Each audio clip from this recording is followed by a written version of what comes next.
springtime in Indiana, where the cherry blossoms beckon in another season of renewal on the Indiana University campus.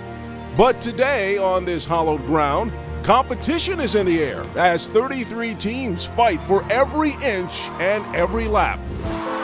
Duke's trying to come around the outside, and we're going to go neck and neck for the winner of the Little Five. Dukes and Delta Gamma win the Little Five. Last year, the women of Delta Gamma captured their first title and did so in epic fashion.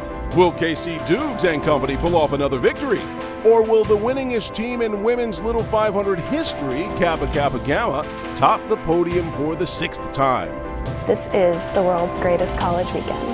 This is the world's greatest college weekend. Live from Bloomington, Indiana, this is the 26th running of the Women's Little 500 on Access TV. Anticipation building inside Armstrong Stadium for the 26th running of the Women's Little 500 race. Riders at the ready, beginning to warm, and blankets, gloves, and leggings will be in vogue this year. It is unseasonably cold today in Indiana. The Little 500, the women's race today, the men's race tomorrow, all right here on Access TV. Rich Cellini joined by two proud IU alums, Jason Sonnenborn, Hans Arneson. Jason raced for Delta Chi, 2 top 5 finishes, and Hans and ATO won the Little 5 back in 2006. The focus of this world's greatest college weekend comes around these 2 big days of racing. But Jason, this is bigger than just 2 days. Oh, it really is. The Little 500 is about many things, but especially 3 things. One, building student leaders, and we do that exceptionally well with this bike race and the work that IUSF does towards the event. Second, philanthropy. All the proceeds from this race go to scholarships for working students. To date, we've raised over $1.5 million in scholarships for working students, and we're very proud of that. And third, a connection with Indiana University. It forms a lifelong bond. When you participate in this event, you come back and you're a part of it. So we're all connected as alumni. Yeah, how big is the weekend? The town doubles in size. Hans, what does this mean for you as a racer today? It's a really special day, Rich. It is. It's great to be back, and these riders take this race very seriously. Every race that they do throughout the year, whether it's collegiately or in the summer, is seen as practice for today. They're very fired up. They've given up their spring breaks, their winter breaks. They've sacrificed that time to go and train in warmer weather, but they're ready. They're well prepared, well trained, and ready to race. Oh, anticipation for this year's race may be at an all-time high. Before we dive headfirst into 2013, let's take a look back at 2012. Gentlemen, we had one of the great races of all time under the lights. This was the 25th year for the women. It was truly an exceptional race. Balanced field. In fact, in 100 laps, more action is packed in today in the women's race than many years in the men's race. What a competitive field that we have. We have many of the favorites back this year. Well, they did not run the Hans Arneson Special, which is where you lap the field. We came down to the final sprint. That's right. It was a great sprint last year. It was won by inches. But you know, DG, they're back, they're veteran. They're going to have a great race again this year. They know what to do, they know how to win. They do, and they understand that they are the champ until somebody knocks you off. And you know what? We spent a day with the DJs as they got ready for this big day in the Little 5. Teams to watch. You know what? We have the DGs. And you've got to like Kappa Kappa Gamma as well. To the wire have been status quo, and last year was no different. With a quarter of a lap remaining, KC Dukes turned it on to ride the ladies of Delta Gamma right into the history books. Here we go. One lap to go to capture the 25th running of the Women's Little 5. Dukes trying to come around the outside. And we're going to go neck and neck for the winner of the Little 5. Dukes and Delta Gamma win the Little 5. I don't really know what I was thinking at the last minute. Our coach had talked to me about it a little bit as to like what I should do, and yeah, I just felt like it was the time to go around her in turn 3. It was the best feeling you could ever ask for, and absolutely the highlight of my college career. I mean, it's something that I've been working for since I was a freshman. Casey's been working for since she joined the team, and it was really just an incredible experience.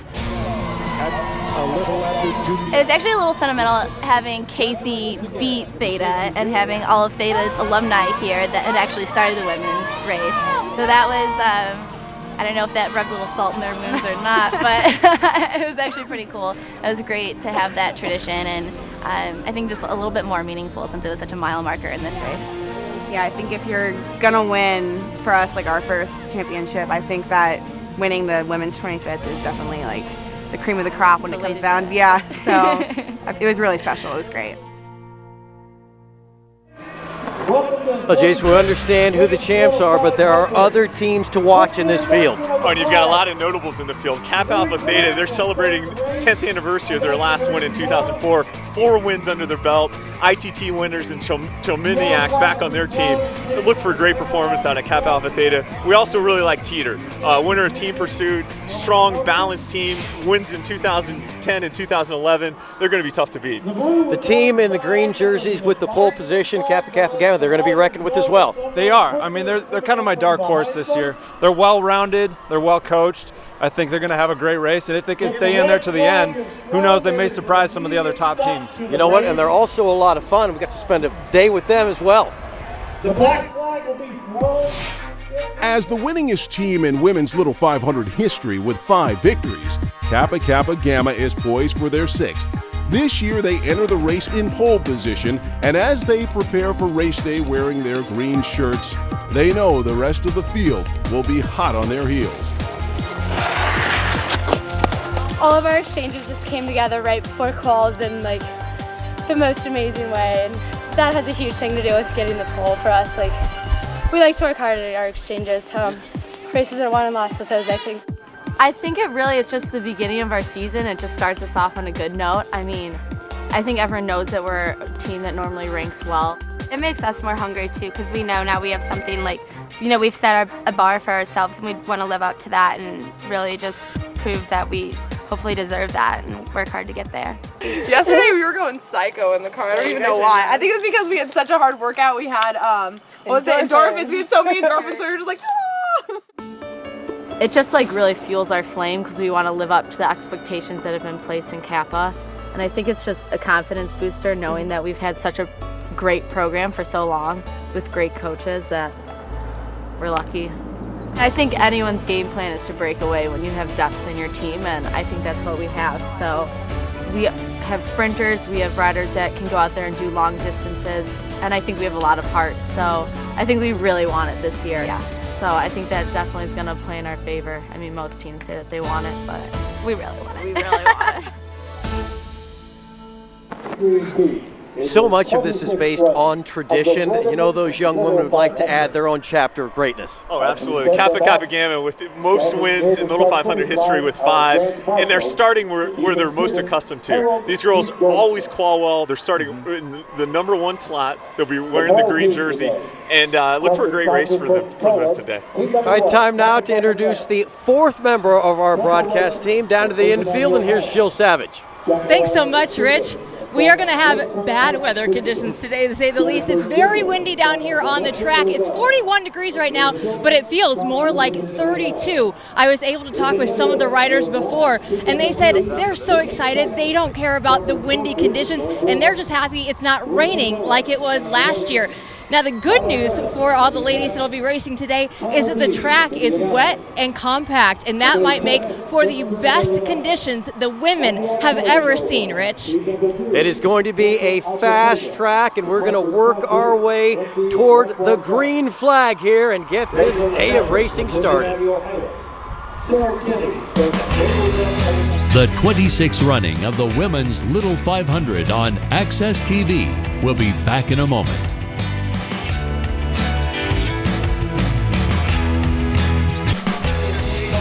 Welcome back inside Armstrong Stadium as we get ready for the 2013 Little 500, the women's race today and the men's race tomorrow right here on Access TV. Riders being introduced for the walk around the track, and some of those nerves and emotions beginning to build in everybody right now.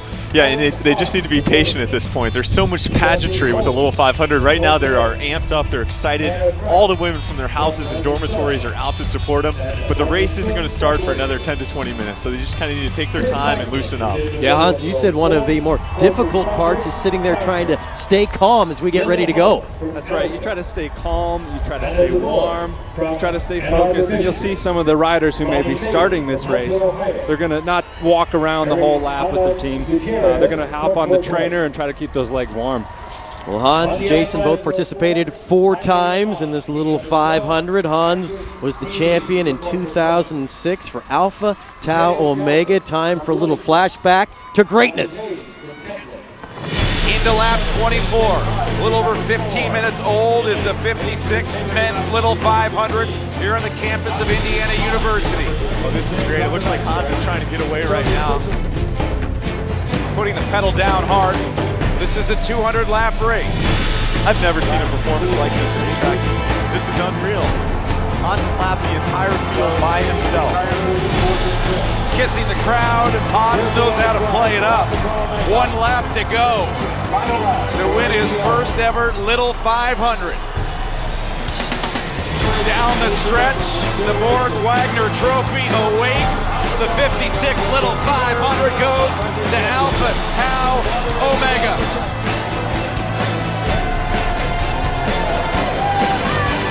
What jumps out most when you look back at those highlights, Hans? I've got chills just watching that. Just thinking back on that day. I mean, it was a great day, great race. Amazing. Amazing to be back here. I love it. Jason, you were there. You were upstairs calling that race.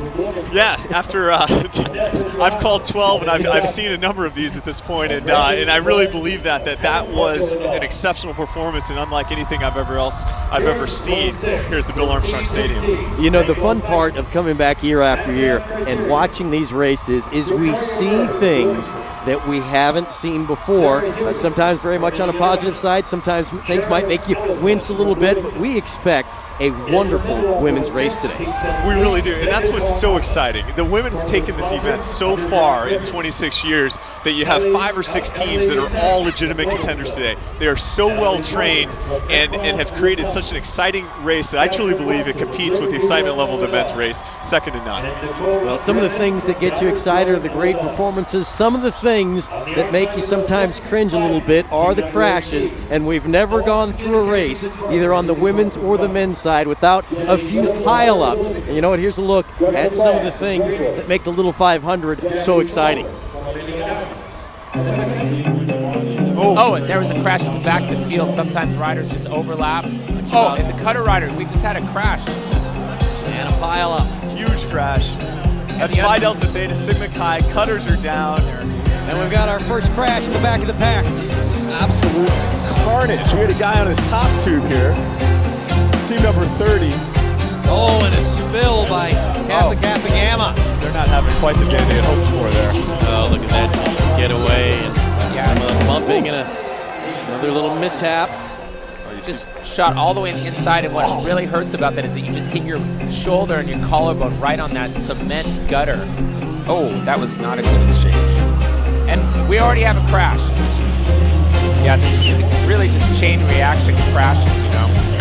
Oh, and then that one you really can't see what happened. Looked like somebody got stuck on the gutter there and just went all the way to the outside. Rider still down. And we've got another pile up on the backside. Our first crash. And it's a huge one. Huge one in turn 1. Oh, we just had another big crash. Yep, and they're still piling up. Gentlemen, you ever been part of those pile-ups, Hans? Unfortunately, yes. In 2005, had a big pile up on turn 1 on lap 1 of the race. Turn 1, lap 1? Yeah, not the best place to have a crash when you have 20-some teams coming over behind you. But yeah, unfortunately, yes, I've been involved. I have the cinder scars to prove it. It's not a fun place to be. Jason, you talk about anybody who's raced on this quarter-mile cinder track. You take a little bit of it with you. It's a badge of honor in a way, and Hans knows as well as I do. It's painful as they're being scrubbed out by the medical staff and when you get in the shower for the first time, but you wouldn't trade it for anything in the world. A chance to compete and a chance to race in this truly unique race on the cinder track. How many people are out there racing on cinder tracks today? Not very many places.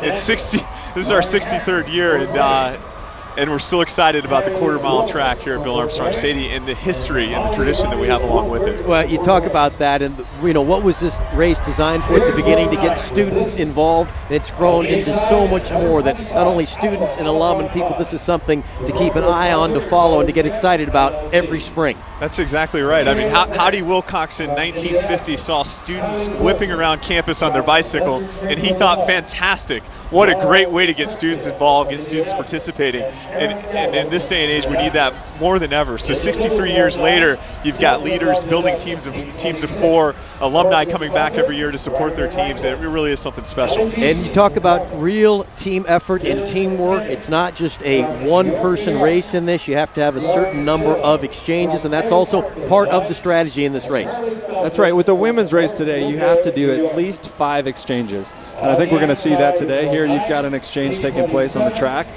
This is a bike, same rider, regular exchange. The rider is looking for the bike, taking the hand off, try to grab it in the middle of the bike, and then the other dismounting rider will get out of the way.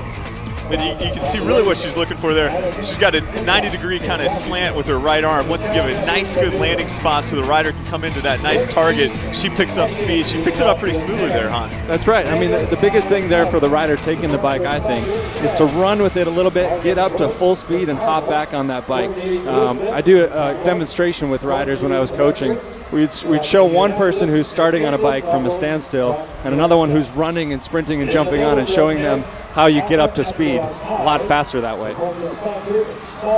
And the bike, also a part of the star of this weekend. Jason, you've talked about tradition, you've talked about things staying the same.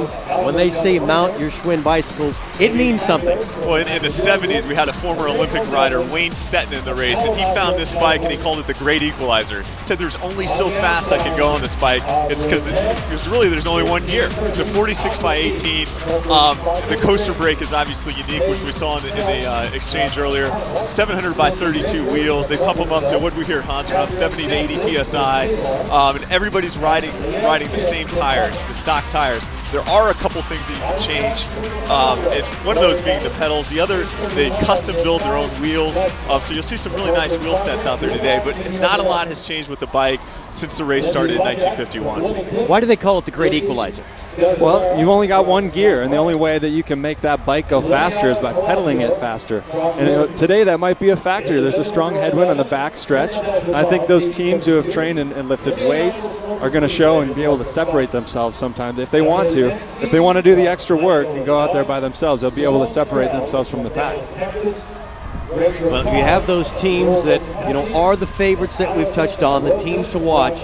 There are also, and we've seen this before, there are some teams that come out of the pack that maybe people haven't quite noticed quite so much, who can make an impact on the race. That's absolutely, and we've seen that in years past. In 2009, we saw Pi Phi sneak up for a victory.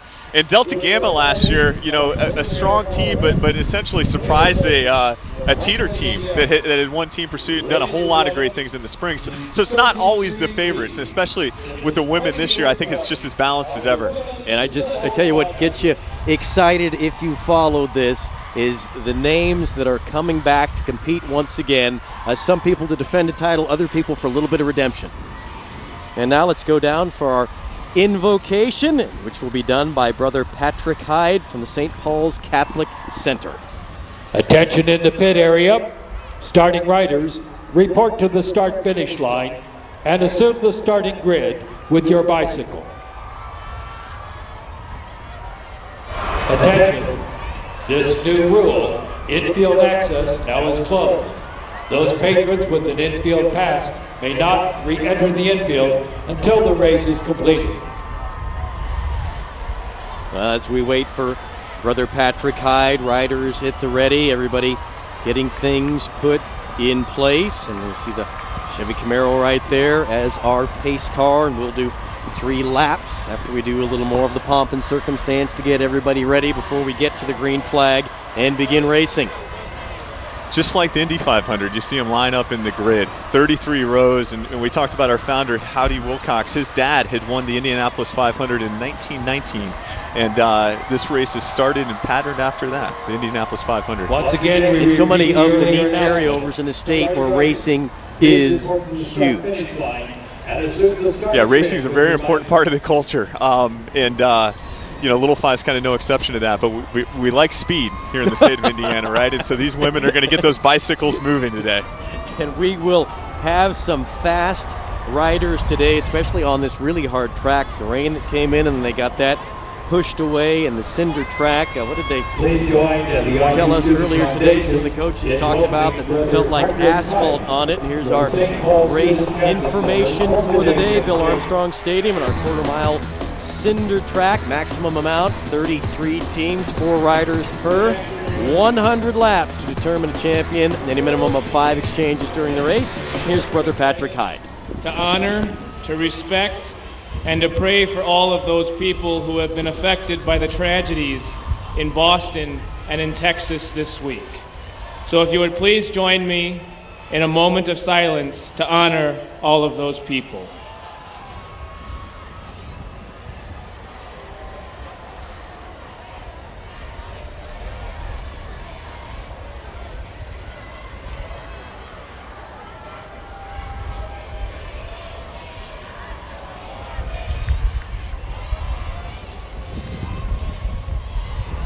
Eternal and all-powerful God, you have created us so that we might strive to be the best and most pleasing to you in all that we do.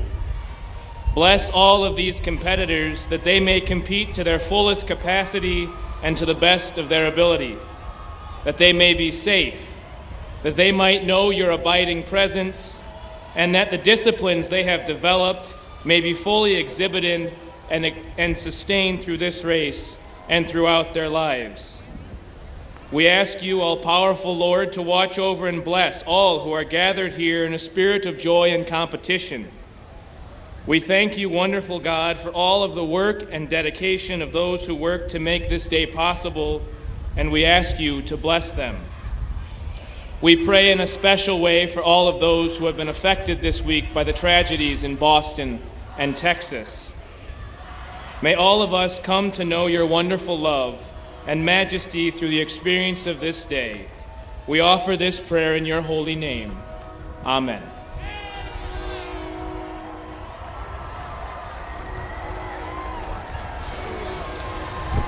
Presenting your colors today in the infield, the Pershing Rifles Color Guard from Indiana University's ROTC program. I Use Pershing Rifles is a competitive drill and honor squad that consistently receives high marks in national competition.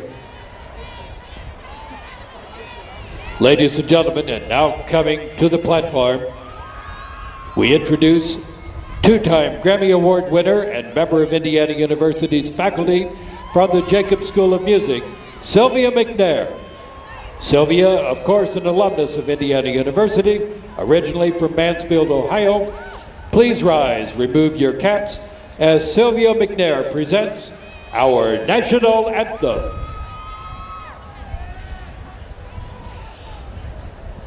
Oh, say, can you see by the dawn's early light what so proudly we hailed at the twilight's last gleaming, whose broad stripes and bright stars through the perilous fight o'er the ramparts we watched were so gallantly streaming, and the rocket's red glare, the bombs bursting in air, gave proof through the night that our flag was still there. Oh, say does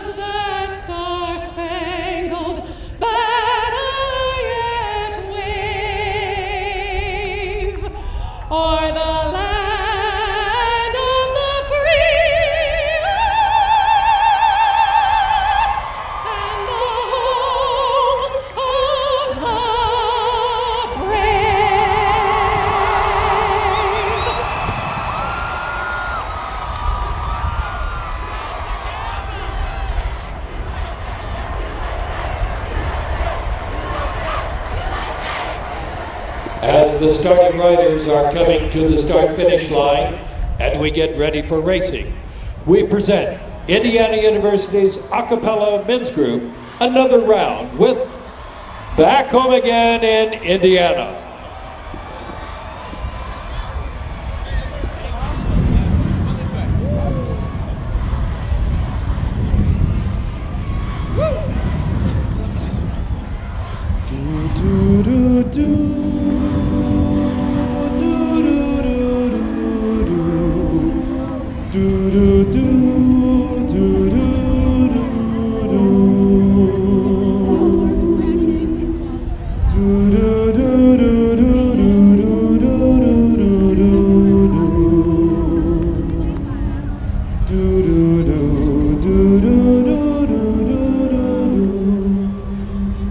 Back home again in Indiana, and it seems that I can see the gleaming candlelight still shining bright for me. The new morn sends all its fragrance through the fields I used to roam. When I dream about the moonlight on the Wabash, then I long for my Indiana home. Back home again in Indiana, and it seems that I can see the gleaming candlelight still shining bright through the sycamores for me.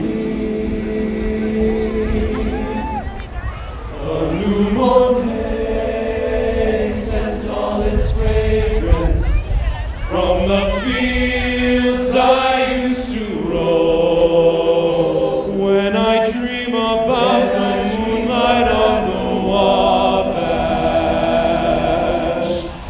then I long for my Indiana home. Are you? Another round, ladies and gentlemen. If you are in the infield and not wearing official credentials as a participant or official, please move to the stands or spectator areas. Only properly accredited personnel are permitted in the infield during the race.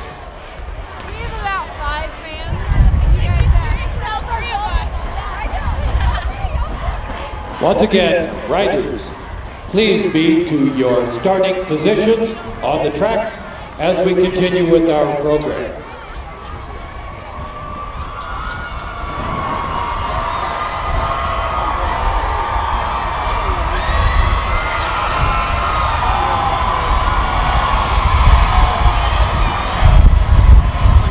We welcome to the stage today's race starter, a veteran, a member of Indiana University over the years, and currently IU Student Foundation staff member, Jewel Baker.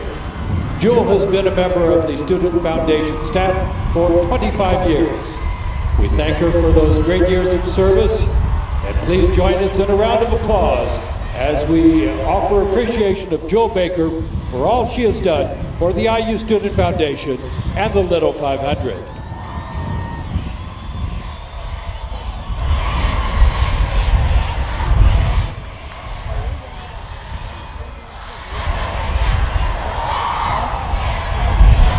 Ride smart, keep your head up, good luck, and Godspeed. And now, for the words we've all been waiting to hear, ladies, mount your road muscle bicycles, Little 500 bicycles.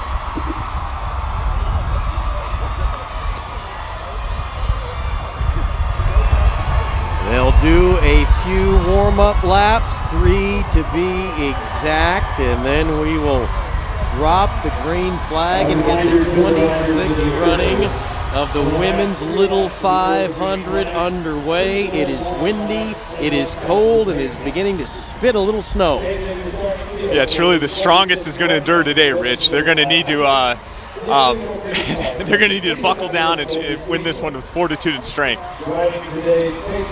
It's not ideal bike racing conditions, but then again, you have what you have, and they're going to go out and give it their best shot. One of the great events in America. The race is next when the 26th running of the women's Little 500 on Access TV returns. You wait a year to get to this point. And it all comes down to this, that you can see them, I think they're on their second warm-up lap here. You see the front row, Kappa Kappa Gamma, Jackie Stevens, you see Delta Gamma up in the front row, that's Wing It. And then you got Kappa Alpha Theta on the outside of row 1. And in row 2, the Delta Gamma are defending champs, Teeter, who everybody has a little asterisk by. It's a team to watch and where they're located in the pits. So many storylines to follow throughout. Gamma Phi Beta, team I used to coach. Wish the girls well today. Sonia Arneson is down there coaching them, my little sister. Little family connection for Hans, trying to get a #1 victory today for Gamma Phi Beta. And there's a lot of family connections throughout this race. You see Pi Beta Phi there on row 4. They're a team that won in 2009. The 2013 Women's Little 500 is underway. And you see Kappa Kappa Gamma taking it strong right out of the gate there. That's Jackie Stevens on the bike for them. An experienced rider, and she knows the safest place to be and the best place to be on the track is in that pole spot. That's absolutely right. You want to be on the front, especially in these first few laps. You never know what's going to happen, so you're going to see a lot of jockeying for position right here. You see Wing It tucked tightly on her wheel. That's Melissa Moeller on the bike for Wing It. She's got a lot of experience on her hands. She's 4th in ITTs, and this is her 3rd Little 500.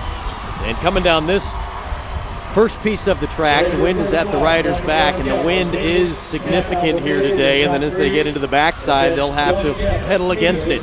Yeah, and you see them right now hitting that wall, Rich. They're coming out of turn 2, and it's a good 20-mile-per-hour wind that they hit right out of the gate.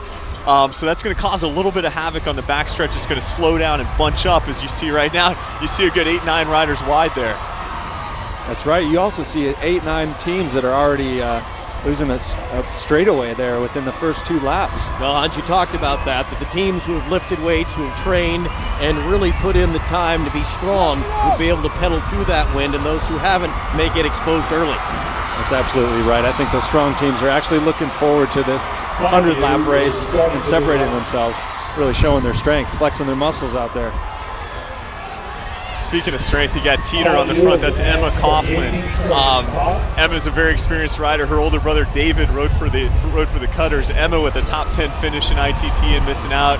I mean, I really think Teeter's going to ride aggressively today. Their coach Chris Wojtowicz has had his couple Little 500 wins in his belt as well, and he always rides an aggressive race. So I think Teeter's looking to get some laps in early, but ready to pick up the pace in the second half, laps 50 to 100. Chris Wojtowicz, the only person in Little 500 history to, as a rider, lap the field and then coach a team that lapped the field. So he's looking forward to today's competition. Delta Gamma, the defending champs, now take the lead. And it'd be fun to see. I think that's Kelsey Phillips on the bike for DGs, and she rode a huge first set last year, upwards of 20 laps. So she's really in their sprinter, Rich, as you remember. And there's our first wreck. Oh, big wreck on the backside. That was coming out of turn 2, right where the headwind is. And the riders trying to get their bikes back and untangle themselves, and we have a pair of riders still down. See, Pi Phi was caught up in that wreck. Some of the teams that didn't get a chance to start up front weren't able to quite move up front there. and got caught up in a little bit of the carnage on the backside. And a look, and just... So that's right on. That is a strong team. You saw her just kind of bumping arms, bumped wheels with a woman ahead of her, and it went down. Never had a race without one of these, and then literally like dominoes, when things start to fall, one leads to the next. And Rainbow Cycling would like to maybe get some of the brunt of that, landing on the gutter, and that's the cement area. And Rich, you caught it. Kappa Delta went down. You know, a team that's won the race in the 2000s. She had just drifted a little bit too far back and got caught up in that wreck. Gamma Pi Beta as well in the purple, and we're under the yellow flag, and let's check in with Jill Savage.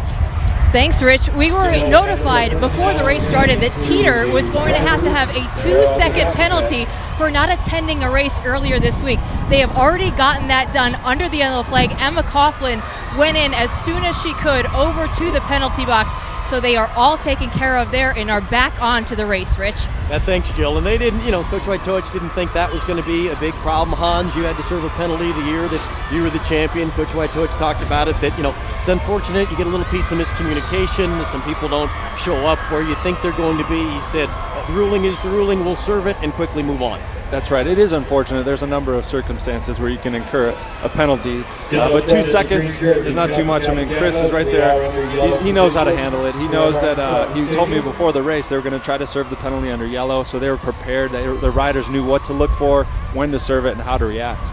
And you want to serve it under yellow because the pace slows down, so you lose less distance against the field because they're running at a much slower pace, obviously for safety concerns. So great timing, in fact, for Teeter. We never like to see a wreck in the little 500, but as far as Teeter's concerned, they were able to serve that here early and are probably going to get back into the pack.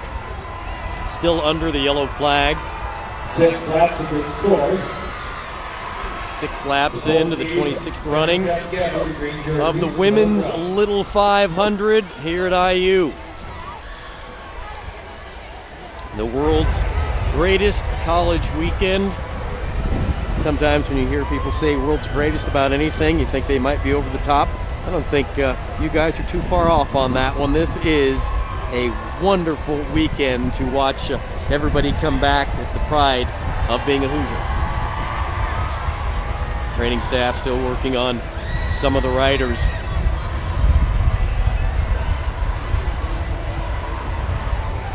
Victoria Bird, the senior, and she was the one who ended up landing right on the gutter area that is cement. So that's Team Rainbow down there. In fact, I stopped by to ask them a little bit about it. They're named Rainbow, in fact, for equal rights, regardless of influence or decisions that people make in their lives, which is a great cause. So representing GLBT and the Rainbow Cycling Team. And you see the Rainbow Pit trying to... No shortage of colors down there, right, Rich? We call that the Rastafarian jersey that they've got on. And no shortage of concern right now for their teammate.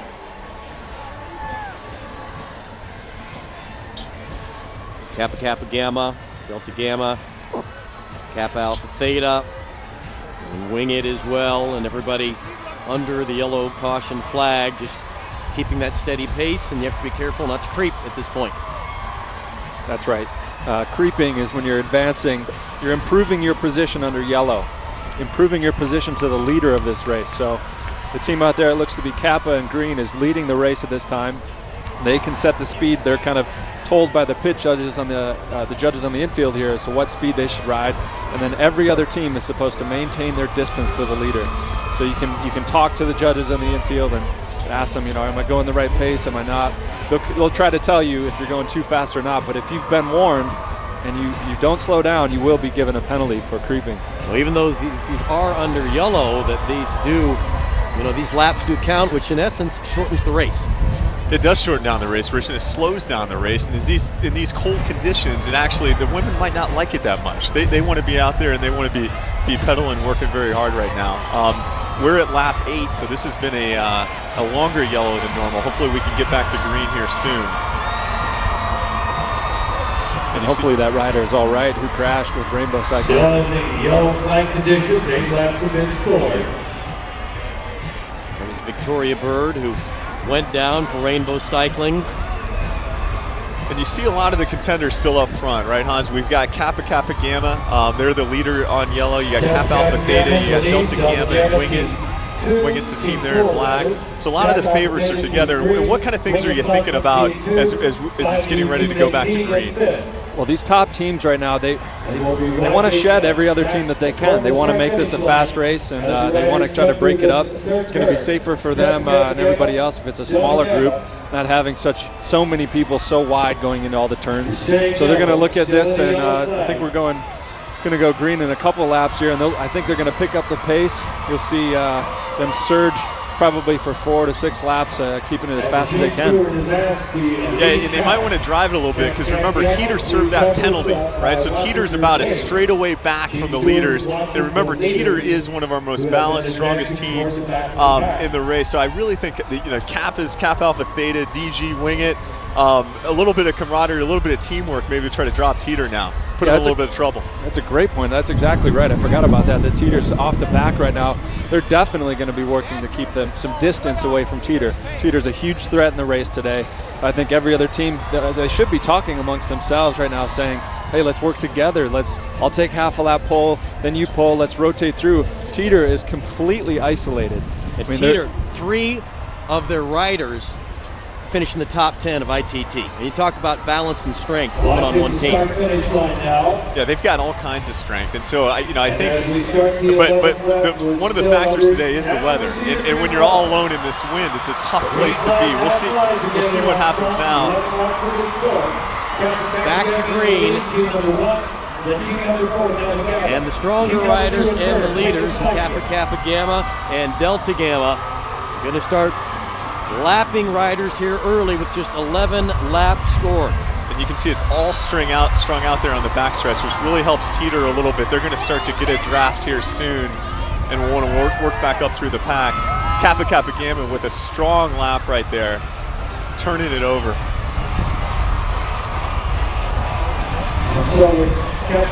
Yeah, Teeter is just turning it on. They've caught back to the pack. I mean, it's very strung out right now, but they're able to find a draft here and pick and bob and weave their way through the pack. These women are impressive. They're doing around 40-second laps right now in this wind, so they're really turning it over. You can see DG pull through. Her back's flat. She's just trying to be as arrow as she possibly can into that 20-mile-an-hour wind on the backstretch. Emily Lobig.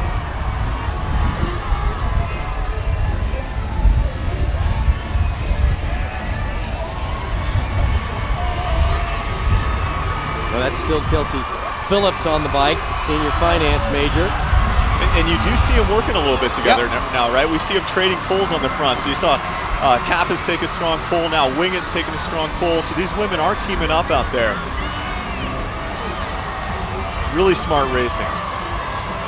Teeter has made it into the pack, but unable to advance right now because the pace is quick from Kappa Kappa Gamma and Delta Gamma.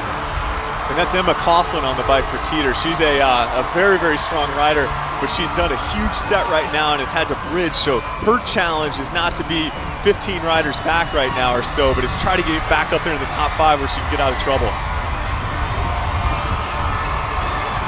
From Bloomington, Indiana, a local girl.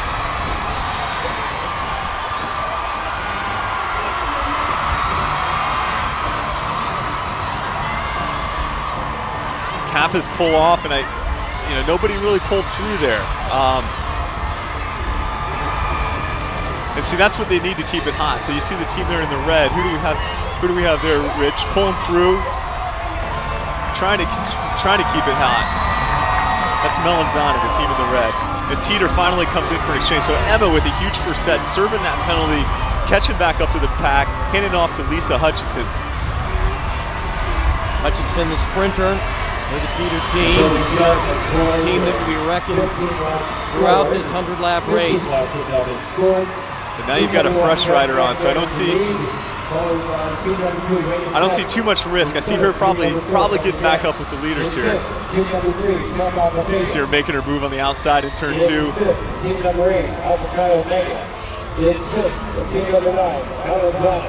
Indeed they do, and they're right back in it. That's right, Lisa is fired up. I was talking to her earlier before the race. She is fired up about this race. She feels very confident about the training program that she's had with Woj. She told me that they're not doing particular rides. They're doing workouts. They're going out there. They're lifting weights once a week. They're doing intervals. They're doing some hard workouts that she feels will play to her advantage with the win today. Make it a little bit harder. Well, that was the theme. There were a lot of confident teams that we visited with. Then a lot of people that you went up and had the conversations with, and when you asked how they were going to approach it, what their strategy was, at the end of it, they would usually tag it with, and if we can get that done, we like our chances. If we get that done, we think we can win. You got to have the confidence. Absolutely. You got to have the confidence out here if you're going to win, and it's great to see that. You know, one of the consensus that I heard talking to some of the top teams is there's great sprinters on all of the teams and seniors and veterans, but they all kind of want to shake it up, is what it sounded like. Yes. They didn't want to wait and gamble at the end. They want to take the chance to create the chaos ahead of time. I asked a couple of the riders, what would you change about last year? And it was just that. It was not react to other teams, but this year I want to make those teams react to me. So it's going to be fun to see that strategy play out and see how they have to respond to one another. Casey Dukes has proven that she can win a sprint and win a race. Some of the other people competing will think about, you know what, I'm not necessarily certain I want it to come down the last handful of laps and deal with her. That's very true. They may not want to deal with her. And what's funny, Casey Dukes almost feels the same way. Even though she's confident, she has won sprints. She's told me the same thing. I want to shake it up. I want to make some moves, be aggressive, and lay our cards out there and make people react to us. But that's not a bad backup plan to have when you have a sprinter like Casey Dukes. We heard a saying down there today, Rich, and it was Deja Dukes. There you go. The other teams on the track are not hoping for a Deja Dukes, and Kelsey, of course, winning last year on lap 100. So she's shooting for that repeat performance. See Alpha Chi Omega out there pulling hard right now. Teeter sitting second. And we've got an exchange if we can get ahead of the pack. Wingett's coming in for their first exchange.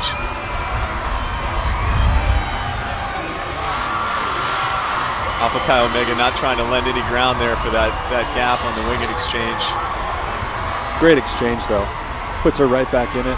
Yeah, good gap on that first set by Melissa Moeller. Wingett coming out strong.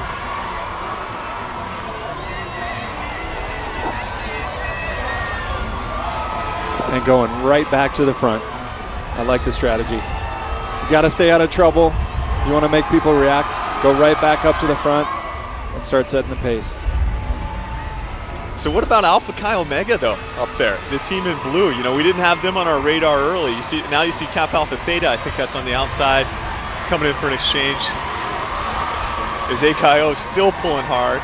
Kelsey Tharnstorm on the bike for Alpha Chi Omega, and you know, at the Open we talked about this. There are teams in this race each year that we've done it that make noise that not a lot of people talk about coming in. Yeah, and it's a real, it's a great thing to see in the women's race. In fact, they're coached by a former rider from Phi Gamma Delta who won in 1995. So he's got these women trained and he's got them riding really strong and aggressive out of the gate.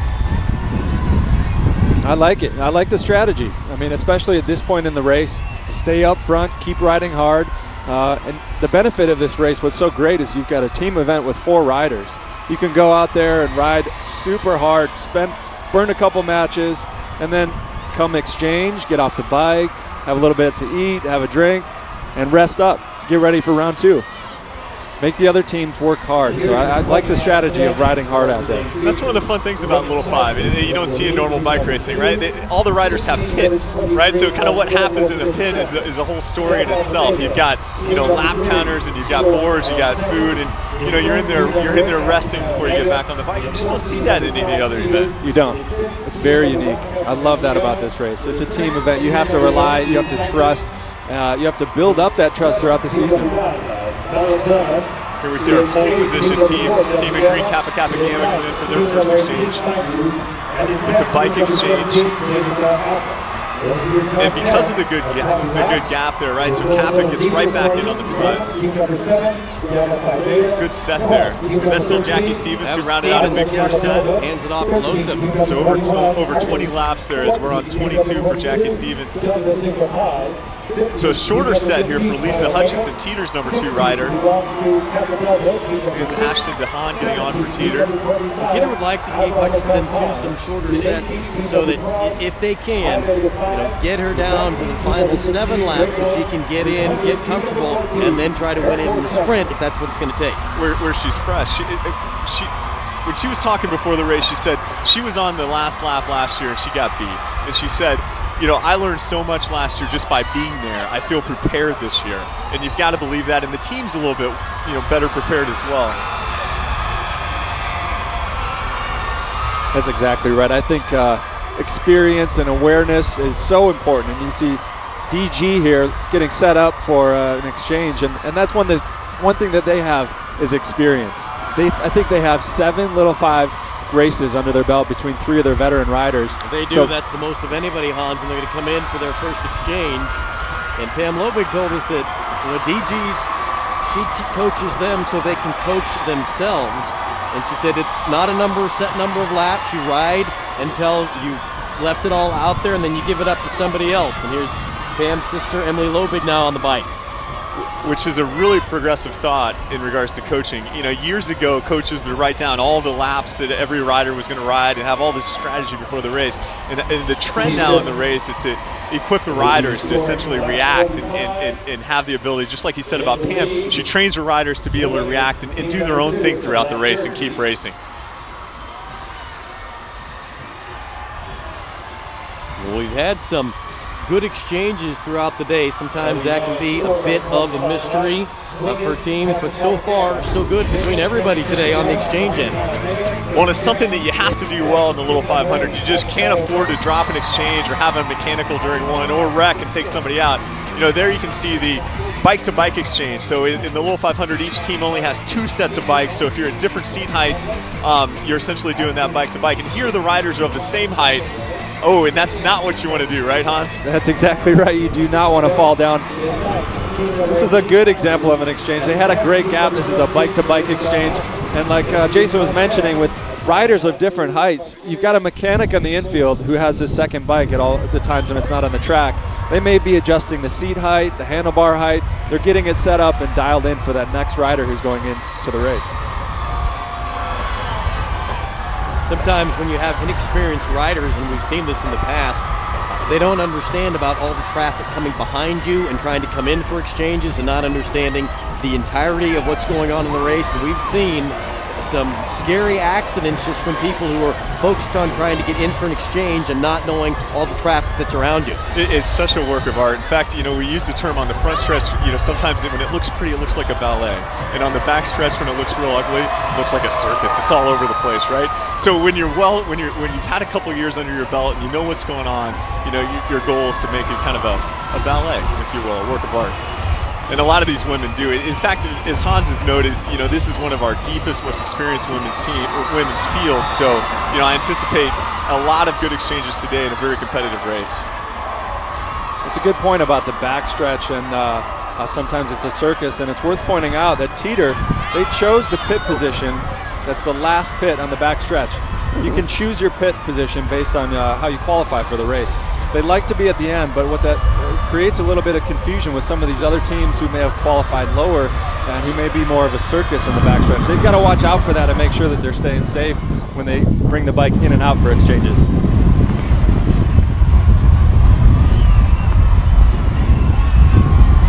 See Wingett still on the front there. Wingett's riding a great race. Bree Kovac is their coach. They've yet to win, but they're riding like champions today.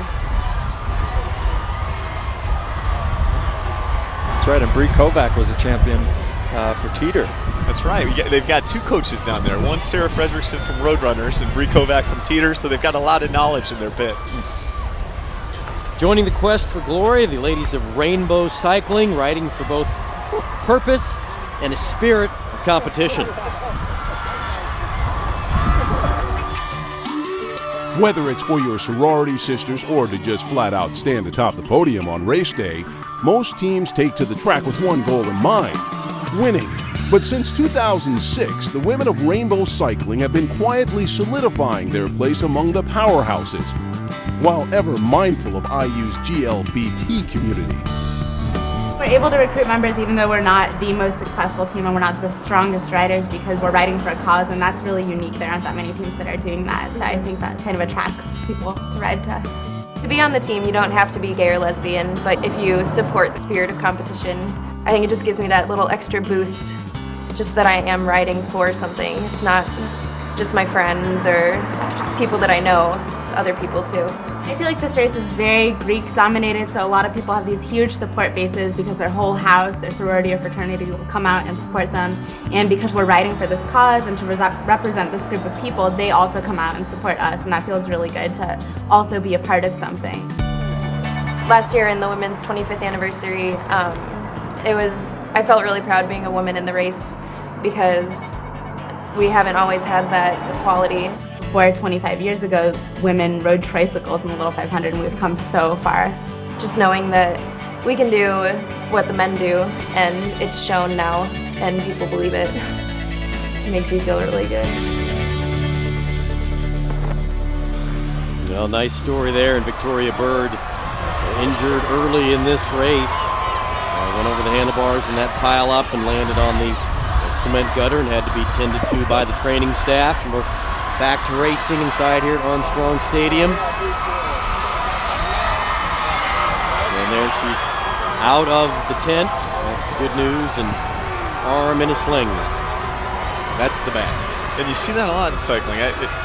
I don't know if it's collarbone or what it is, but a lot of times when you go down and you roll over the handlebars, you do throw off a collarbone. So she's going to be okay. She won't be riding today, but yeah, it's good to see her up and walking. It could be a wrist, it could be a collarbone. Both are not fun to break, but it's good to see her up and walking around. And supporting her teammates. All spring she's been out there with her teammates, and she's not going to let them down now. She's right there supporting them, and that's great. Here we see DG getting set up for another exchange. Oh, do we see two? This is the ballet effect on the front side. You got DG's, and now here Kappa Gamma as well. Both going to exchange, and that's what Teeter talked about being on that backside. He said, Coach said they can't tag us and target us, much like they would do in the past. Well, and what Teeter's doing right now, they're cued a little bit off the Kappa Gamma and DG exchanges on the front, so they get to see it first, and then hopefully they ride a wheel out, and then they get a big gap down the backstretch. And they're going to do an exchange themselves and try to keep pace. That's Mackenzie Lloyd getting on the bike for Teeter, a first-year rider out of Bloomington, Indiana. And she probably won't ride a ton in this race. So right now she's getting on, trying to feel it out a little bit, shake her legs out. And she won't have a big limit to ride too far back in the pack. Coach Wojtowicz, I know, will want her to drive forward and get up front in one of those top 4 or 5 positions.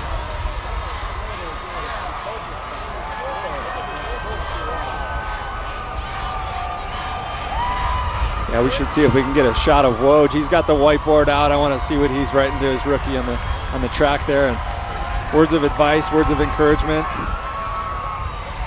He's always animated out there.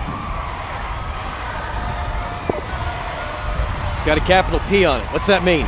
I think it means move up, so you're not 10 back in this race. Little 500's a race where you want to be riding on the front or near there. Kappa Alpha Theta.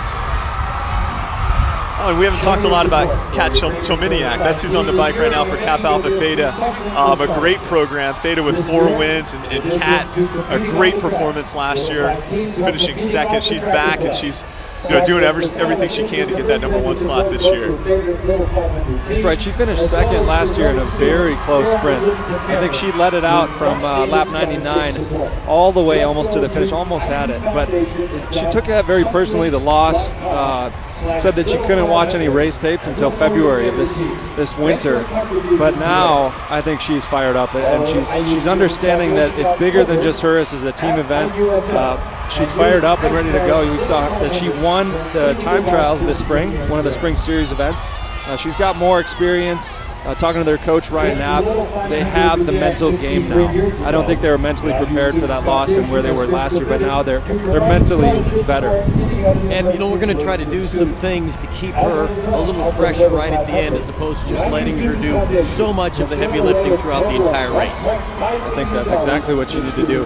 You need to balance some of the laps with your other riders on the team, and then when it comes down to it, you know that you have one of the best riders in the track. And the saying on their team is, "In Kath we trust." And he said that for last year, but what we saw this year, I think Kat started the race and finished the race for him that last year. She's gotten a little help so far this year. Rachel Method started the race for Kappa Alpha Theta, and I don't think Kat's ridden quite as many laps early and had as much pressure on her so far this year. So again, trying to save her, just like you guys said. I think you might see a fresher, better Chelminiak at the end of this year's race. I need to get that one.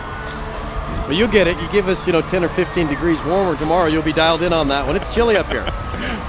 Make your face freeze. No question. And Kat's just a heck of a rider. You can see her tucked in there, number 2, behind Phi Mu and Kappa Kappa Gamma.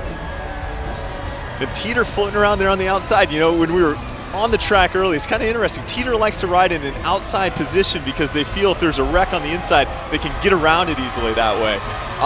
With all the rain that we've had, it makes it a little bit easier to do so. The track is much more compact, farther wide away from the gutter than it ever has before. So Teeter riding in a comfortable, 3rd on the outside position right now. Yeah, you're right. The track looks great. The track looks fast. The corners are pretty good. I've heard in other years that people are worried about this part of the track or this corner. I asked a few riders today, they didn't have much to say about it. They said that it's faster than they've seen. They really liked that it rained last night. It makes this track sit down, ride very well. Even though it's windy, you don't see any dust blowing around. Right. That can be terrible for a rider for a couple of reasons. One, it's loose when you're riding, but also it can be getting up in your mouth. You're eating the cinders when you're out there. Today, it looks great. And you see all the teams queuing off Teeter right there. You heard a big roar on the front side because the sororities, Kappa Alpha Theta, Alpha Chi Omega, and Delta Gamma are all right on Teeter's wheel. They're just marking her so well. She's trying to get a gap for that exchange, and the sororities weren't letting her have it. Teeter going to come in and do the exchange. That's going to be tough for them to get a gap all day. Teams out here know that they have a big target on Teeter's back. They're going to be watching back on the bike. There's a first set for a first-year rider out there. It's a great feeling. It is a great feeling to get off the bike for the first time. She'll get a bunch of high fives in the pit, a couple slaps on the back. I think she's going to be more relaxed now coming into her next set, knowing that she kept her team in it, she did her job, and she could do it again.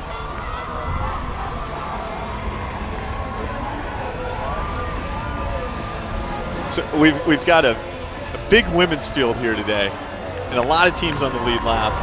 We currently are riding on our Soviet flag. The white jersey of we're seeing on the lead lap. We're seeing Kappa Kappa Gamma. We're seeing Wing It Cycling. We're seeing Kappa Alpha Theta. We've got Delta Gamma, of course, and Teeter. Alpha Chi Omega, the number 18. Number 9, Melanzana.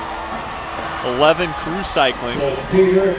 17, Zeta Tau Alpha on the lead lap still. And number 18, Phi Mu. A lot of teams. A very competitive women's race. Sarah Waters out in front for Alpha Chi Omega. She's going to push it for an exchange. Oh, and you see her just fighting that headwind on the backstretch. Just absolute agony, torturing the pedals right now. Just trying so hard to get a gap for her teammate. She's got a little one. But really, this is one of the windiest years I've seen, guys. I mean, it's howling down the backstretch. It's just tough to get anywhere. And it's been constant throughout. Oh, yeah, it's not going to let up in the afternoon at all. Alpha Chi Omega. We got the exchange off. 42nd lap out of 100. The women's Little 500 from Armstrong Stadium. And the thing about that 46-18 gear, once you get it topped out and you can't turn it over any faster, there's no switching gears. There's no easier way to go. You're just you're pegged. And you saw Alpha Chi Omega just peg herself right there, get a good gap, and bring it into her teammate. She did a great job. I mean, it's a tough gear to turn over in a headwind like this. Got to give it everything you have just to try to make it down that back stretch. I think otherwise you want to try to find a wheel. If you're not going for a burnout, you want to try to find a wheel and conserve as much energy as you can in the back. Wing it. Able to transfer the bike over for the exchange. And you talk so much about those lead teams. Now we've got a pack of 10 all bunched together out in front, jockeying throughout. We said we thought this was going to be a really tight and exciting race. We're not halfway through yet. It's shaping up to be just that. It's shaping up to be a great finish. You know, you've got so many competitive teams, and you've got this serious headwind. I know that they're thinking the last half of the race they're going to make it. And with this headwind, it's just tough to take too much out of your opponents. You know, they're looking to kind of sit in right now and eat up some laps as we're on lap 42. Yeah, you're right, Jason. I thought, talking to teams earlier, like I mentioned before, they want to have strategy to mix it up before a sprint, but I really think reality is setting in and finding out how hard it is to do that and how much effort it's going to take to get away. We're going to see here soon, I think, if somebody tries to make a real good attempt at an attack, but they may not be able to. It may prove to be too difficult. Not a smooth exchange for Kappa Kappa Gamma. And you see the teams on the front there. That's Wing It and Teeter. You got a Delta Gamma exchange coming in, our defending champion. They're not trying to allow too big a gap, but the DG rider just did a tremendous job. Bringing it in. I think that's Dukes bringing it in. Back to Kelsey Phillips. You're not seeing it on the screen, but she's going to enter very near the front. There she is. Great set out of Casey Dukes. Great burnout. Great way to set up her teammate.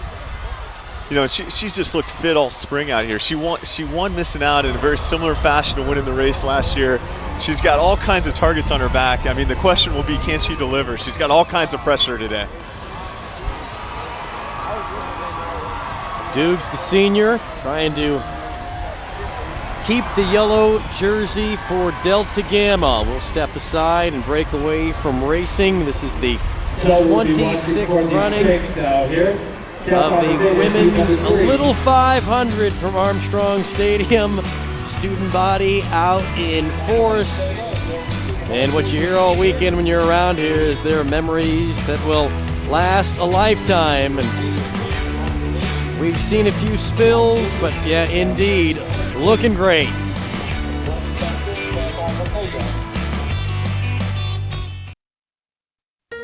To win the Little 500 would be just the icing on top of my college experience. Not only an individual thing, but a team goal that kind of develops through your college years. It would really incorporate being a part of an IU tradition and self-fulfillment. To win the Little 500 for me would be the culmination of my college career. It would be validation of the lifestyle of hard work and training that I've lived for the past year, and really just an excellent capstone to 4 great years here at Indiana University.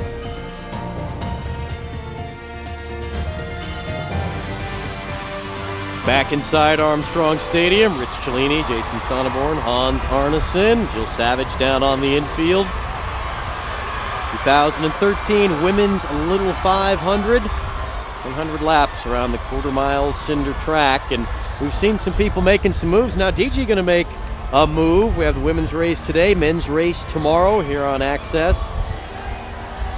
That's right, Rich. Delta Gamma's just been getting good gaps throughout the day. They took advantage of a hard teeter pull right there and came whipping around on the outside of turn 2. We've seen teams try to turn it over fast and create a little separation. Nobody's been able to do it. Yeah, Teeter was doing that just a minute ago. There was something they didn't like. They tried to string it out, make the teams work a little bit harder, but you're right. They weren't able to keep the gap that they wanted to. And we've seen Kappa suffering from that. I believe they have just gone off a little bit off the back there, trying to catch back on. That's right. Kappa Kappa Gamma is in a little spot of difficulty right now, 200 meters or so back. They're trying to close, and as this pace slows down a little bit, as Lisa Hutchinson on teeter pulls wide, Kappa's in green, may have a good chance of catching up here. Catching a little bit of a draft off the tail of the peloton. Yeah, she's going to get a bit of time to rest here, grab a wheel, get in the draft. And we're at that point in the race where people will settle in a little bit, about halfway through, and happy to burn up some laps. but that's not what they told us earlier today. I mean, they're doing what we've seen before in years past, but that's not what anybody really talked about. They talked about pushing the pace, creating some separation, mixing it up, doing some different things, and yet here we are. Right. So if I'm one of the coaches out there, and that was my strategy, was to push the pace, now's the time to do it, because like you just mentioned, this is often a time to sit and eat up laps. So you want to be strategizing. You want to be looking at the other teams, what rider is on the bike for the other teams. You don't necessarily want to launch an attack when the best rider's on the team or on the bike. You want to look at maybe their fourth rider, maybe catch them off guard a little bit, push the pace, make them work a little bit harder, and put them in a state of panic. You just saw just a monstrous gap there for the Winged rider, Melissa Moeller. She got a huge gap for her teammate, just setting her up excellently. Get back right with the leaders. All right, let's go downstairs to the Teeter pit, and here's Jill Savage. Thanks so much, Rich. Chris Bertowicz here, head coach of Teeter. You just wrote rest on your whiteboard. Is this kind of where you are halfway through, get them down a little bit? She made it a little bit of an attack, and then she got caught, so I just wanted her to rest so she can get her energy back. Now we got to get her out soon. Okay. I got to go. The girls need me. No problem, Rich. Back up to you. You know what? That's Jill. Let him go, Jill. Don't hold on to him. That's right. Coach Bertowicz has always been very accessible and great to us. But you know what? You see right there from the coaches and Hans, the Open you talked about. There are no contracts to renew. There are no sponsors. But you know what? This is extremely important, and you see it right there as a former rider for the Cutters and now coaching Teeter. Yeah, he's very focused. I mean, Chris is a great coach. I've been down there in the pits as a coach before. It's very distracting with everything going on, and your vantage point from down there in the pits is hard. You want to be aware, and the only way you can communicate with your riders is with the whiteboard. Like you say, there's no communication devices allowed in the race today. So every lap, you're sitting there, what do I want to tell the rider this time? That's your only way to communicate. So I'd say the biggest skill that I would try to teach a rider is to have awareness of what's going on. Kind of like Pam Lobig talked about with her riders. You want to try to teach them to be their own coach and have that awareness of how to react to what situation. But as a coach, you can help steer them in different strategies with the whiteboard and then prepping the rider who's going in next. You sit there, talk in their ear for a minute saying, this is what I want you to do, this is what I want you to look out for, and get them ready. Now, Hans, to your point, when we see things go south, it's because of a lack of awareness from riders. That's absolutely right. I mean, unfortunately, it's often with rookie riders, but my best analogy is when you're a rookie rider, this race, there's so much going on. There's so much to watch out for. All the people, all the distractions. You kind of get tunnel vision. You can just zone out. You start staring at the wheel in front of you, and you're not picking up your chin. You're not looking around that rider in front of you, and that can cause crashes. But Jason, you talked about the first time you compete in this race, it just moves so fast for you. Oh, it moves so fast, and there's so much going on. You know, with you're paying attention to the fans and the flags and the announcer, and it's tough to kind of really get a gauge. And what Woj was saying to his rider there, Lisa Hedges, rest. He was trying to get her to settle in so that she could get a gap, right? Just trying to remind her to do the basics. So she settled in a little bit, caught a wheel, and now she was able to come out with a strong gap and in for exchange. Turned out to be a great set by Lisa Hedges, right? Absolutely. Rode aggressively, got back in, and then got the gap. And Ashton, the sophomore, on the bike now for Teeter. See her teammates with a couple slap on the back. That's what she likes to see when you get in there. That's great. That's great. I mean, she's got to feel good about that. Her team's in a great spot. Put her teammate in a great position. It's exactly what you want to do. Kappa, Kappa, Gamma, wing it. Kappa, Alpha, Theta, Delta, Gamma, the cast of characters we talked about at the top, right there at the front of the pack. That's right, and they're a very veteran team. I talked about awareness earlier, and with seniors on the team, you almost feel like you have a 360-degree vision of what's going on. Whereas a rookie's got this tunnel vision, they can't see past their shoulders, but a senior, you really feel like you know what's going on the left and behind you, and 10 riders up in front of you. It plays to their advantage. See all of our key jerseys right there on the front, right? We've got green, our pole sitter. Got yellow, our defending champion, and Teeter, who we've been talking about. They wear white for winning the spring series. 3 events that we have individual time trials, missing out in team pursuit. So Teeter really kind of throwing it down all spring, representing that white jersey. And Teeter champions in 2005, 2010, 2011. Delta Gamma a year ago, and under the lights in the 25th running of the women's Little 500. in what was a spectacular race and finish. And we'll have the men's race for you tomorrow, the 63rd running of the men's Little 500, and we'll double the lap count to 200. We'll see a lot of excitement in the weather's supposed to get a little bit better for tomorrow, so the ladies are throwing it down today. It's a great warm-up for tomorrow.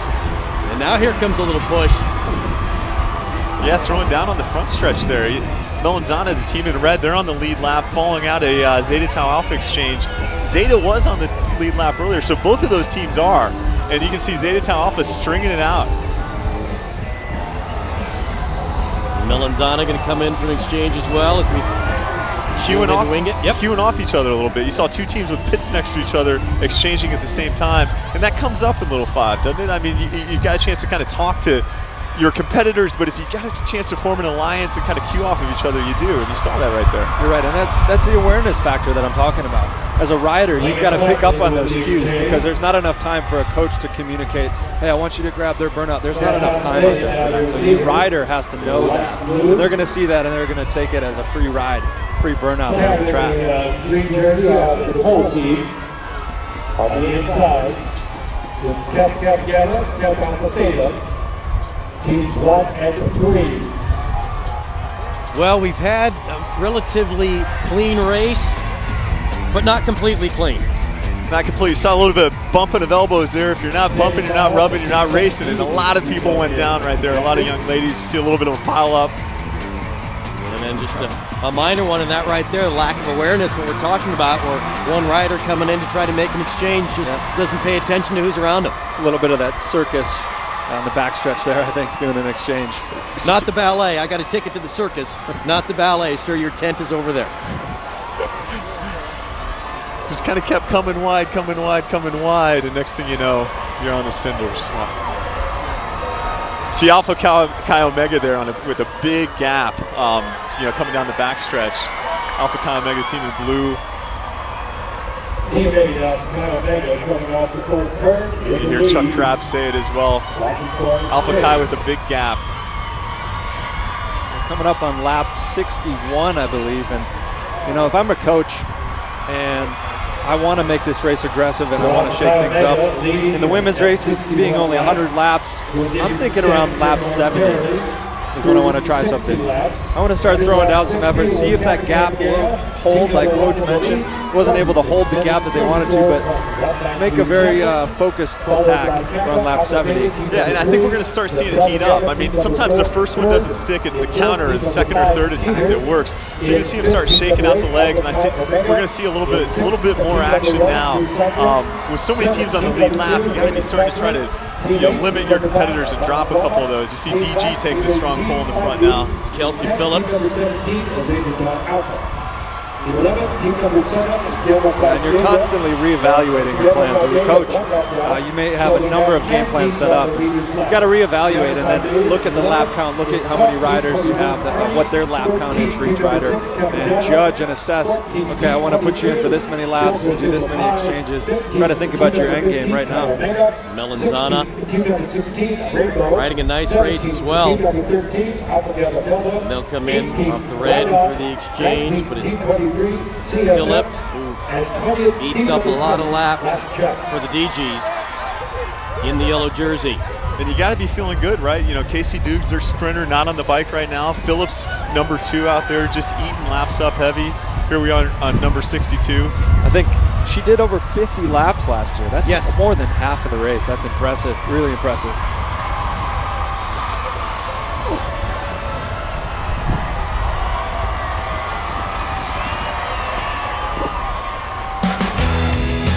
The 26th running of the Women's Little 500 on Access TV. We'll be right back.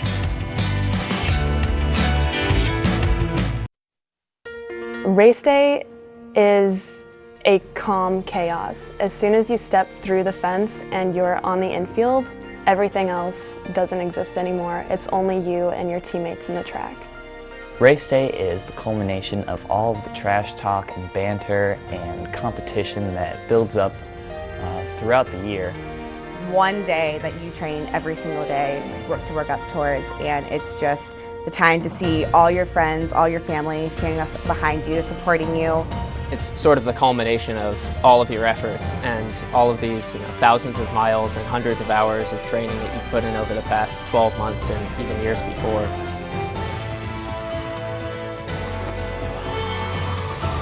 While we were away, had another mishap on the track. And that's a team on the lead lap right there, Rich. That's FIMU, who was on the team lap. Looked like she just put a foot down, got a little bit out of control, a little bit squirrely going into the corner. That wind may have played a factor in it. And to the bike mechanic we go to get the bike back in working order. He's got the Allen wrench handy, making sure the seat height is set. Yeah, those guys are so important to your team. I mean, they're ready for any situation. They've got extra parts on the infield. They're quick to react. They've got their bike stand there ready to fix anything. Well, you two understand this better than anybody, but we talk about team. It's not just the 4 riders and a coach. Yeah, and with only 2 bikes, I mean, Hans's point around the mechanics is huge. I mean, if one bike goes down and you have people with different seat heights, no moss, right? So you've got to get both those bikes running. And Rich, as you mentioned, there's a whole support network around him. You've got a student coach in the pit, you've got a head coach, you've got your family and friends and everybody behind you, and it kind of all packs into a support network that you are so grateful and so lucky for. And you can't forget about the Student Foundation who puts on this race, and it wouldn't even be a race without the volunteer students in the IUSF. Alpha Chi Omega on the lead. Alpha Chi Omega just riding a great race. We didn't talk about them beforehand, but they've got some experience and they're riding up front and riding in great position and showing their strength. Sarah Waters fighting for position, and now Teeter able to move to the front. And so, Hans, one of the things that I'm seeing, I wonder if you're seeing as well, I've seen Teeter kind of do a lot of laps on the front. I've seen Delta Gamma riding aggressive. Kappa Gamma always rides on the front. You can see him right there. And the one that's kind of been sitting back a little bit is Kappa Alpha Theta. Yes. Number 2 last year. How rested do you guys think they might be for the finish this year? Well, you know what? I'm looking up at the screen, seeing lap 70 out of 100, and going back to Hans's comment a couple minutes ago that if you're coaching and you're going to make a move, this could be about the time in the race to start thinking about shaking some things up. No, it's great for Theta, for the strategy. I mean, they've been able to ride a safe race. They've been able to draft all day. That means one thing. Chelminiak has got to be rested. Yes. She's got to be licking her chops, ready for a sprint. And is she going to get another opportunity to erase the sour taste of last year when she couldn't hold the lead and just lost out by a wheel to Dukes? I hope so. I want to see what happens. I'd love to see those two up against each other again. Last year Kat had one ITT missing out. We talked about her the entire time, and she put in a little bit too much effort last year. And you can see Knapp, their coach, his focus was to rest her this year, and they've done that. All right, as we're lap 71, 72 now out of 100, let's check in with Jill. Well, Rich, you were talking about Kappa Alpha Theta. We were talking to them before the race began, and they were saying how there's so much depth and experience this year in the race. Maybe that's one of the reasons why we haven't seen so many crashes, but they also said that towards the end, it's really going to be a mental game, and they need to know their limitations. And I'm sure, Rich, the 2 guys standing next to you know all about that. Yeah, Jill, your point's well made that they really emphasized and talked about that it wasn't so much physically what happened last year, it's can we accept it and get over it and realize that, look, we were right there. Didn't finish, didn't win. But you know what? Being right there, we're there physically. Can we rebound mentally? And I think they have. They've shown it. They qualified 3rd. They're a well-balanced team. They've got one of the best riders here again. She didn't just give up. She came back here, and she seems as strong as ever. And overall, we're seeing that with a lot of seniors this year out on the track, and we're seeing a cleaner race because of that. I looked at the top 10 teams in the women's race today, and 42% are seniors. I think that speaks for the safety of today's race. They kind of have that awareness and know what's going on. Well, it speaks to what we're having today, and that's an outstanding race. And next year we'll have a lot of new fresh faces that we'll see. You've got a lot of experience, and learning from those experiences and building blocks are what's important. And it certainly looks like, Kappa Alpha Theta has that chance today. And the other thing that kind of comes to mind is with so much experience in their sorority. They've got 4 wins under their belt. They've got so many great riders, riders like Liz Milne and Ann Holterhoff. They've got a great support network around them. They've got the confidence, and now the riders on the track have the experience to come back and win this year. B97, Pizza X, Coca-Cola, Access TV, Tenari Sample Web. So there you can see McDougal, Kappa Alpha Theta. Now we're going to have Wing It, stretching it to the outside and going to make an exchange. Kappa Gamma in the green. And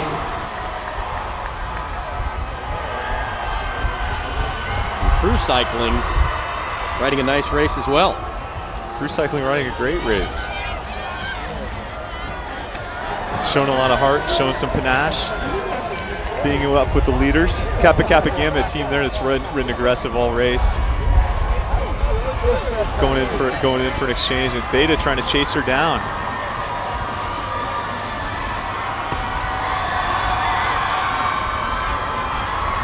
Looks like she's setting up for an exchange as well as with Kappa here. Chamilniak getting on the bike for Kappa Alpha Theta.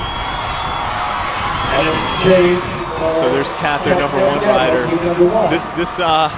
We'll see what happens. She's obviously rested, as we've talked about. She's very strong, so you don't quite know. It could be a good time to go on the attack. Yeah, that's right. There's 2 things that could happen right now when you're putting your best rider on the track. She could do just that. She could go out and attack, or she could be eating 5, 6 laps maybe, and then come off, and the next time she'd go on would be to finish the race. Kind of loosen up a little bit before the last set. Teeter with an exchange. Lloyd McKenzie back in. And she'll join the pack.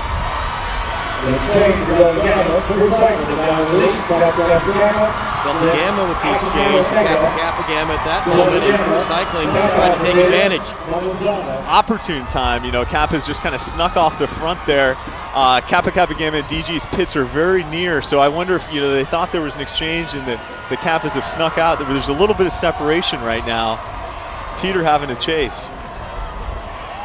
Just plowing into that headwind down the backstretch. It looks hard out there. You can look at their face and see. It's been there all day. Yeah. The wind hasn't let up for a minute.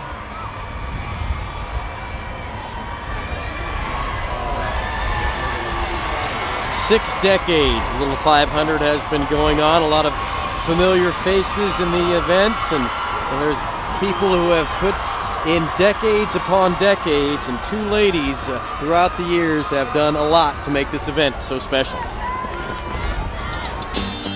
With all the hype and excitement of a professional sporting event, it is difficult to remember the Little 500 is and always has been a student-run occasion. Aiding those students are the unsung heroes of the event's support staff. When are the pace cars coming in? The students will be driving them into the infield on Thursday night. I'll have to admit, I'm from Bloomington, and I had never been to the race. And one of the girls I was working with at the foundation said, I mentioned to her about checking out this job, and she said, oh, you don't want to work at the Student Foundation, it's crazy over there. And I thought, that might be what I'd like. I remember walking around on the infield with my husband and my 2 little boys, and just watching. It was exciting, but that's been a few years ago.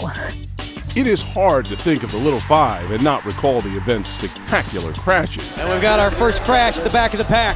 Absolute carnage. And for the past 45 years, Nancy Macklin has been there to mend those wounds. It looks all completely normal.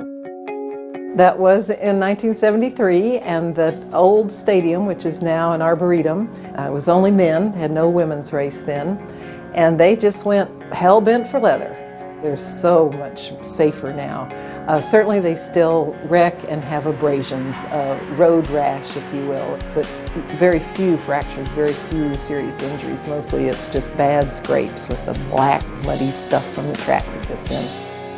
For 63 years, this intramural event has evolved from its humble beginnings into a national spectacle. And even though Jewel and Nancy aren't quite ready to pass the torch just yet, the next 63 seem bright. It's exciting. And it's very refreshing to see the students who are actually riding, who have put so much work into it, and to see all the Student Foundation students in the background who have worked so hard to get it organized. And it truly is a student-run organization. And I get a kick out of telling these old stories. Someday they'll probably tell me to stop, we don't want to hear those old stories anymore. Hours and hours of work and training by our students and by the riders have gone into the races, and then it all comes together. But it's such a beautiful event, it really is. Back to racing here at Armstrong Stadium. Oh, we've had all kinds of fireworks. We've had a couple attacks. You know, Teeter on the attack. There's Kappa Alpha Theta. They were on the attack, coming in for an exchange. They've got a 200-meter lead right now. And a fresh rider on. Kappa Gamma going to do an exchange as well, and Teeter's going to try to take advantage. And we're really starting to see it mix up here on lap 81 now. The teams are starting to, cat's out of the bag, and things are starting to move. Yeah, we saw Chelminiak do 6 laps right there. I think she's going to get back on the trainer. Like you said, just loosen up the legs of her last set on the bike. But now she's thinking end game. She's thinking sprint. She's thinking, how do I set this up to win this year? She wants to make those teams react to her.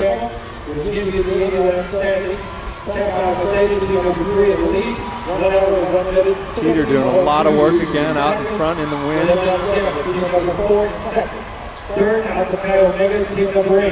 So you've just got a balanced, really experienced, good field this year. You see the racing really coming to life, and you see all these top teams just duking it out at this point.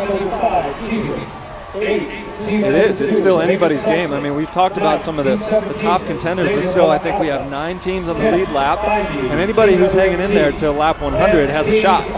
We haven't talked about them all day, but as a coach, if you don't always have the power to make an aggressive race, your strategy is let's get to lap 100 and then we set you up for a sprint. So they do have a plan. We just haven't talked about it. They do have a plan to set it up for one of their riders to sprint for the win. See Teeter on the attack a little bit down the front stretch. Lisa Hutchinson on the bike for Teeter. She's got a teammate out, waiting for an exchange, looking over her shoulder to see how much separation. Melanzana staying right with her, and they're going to swing wide as well.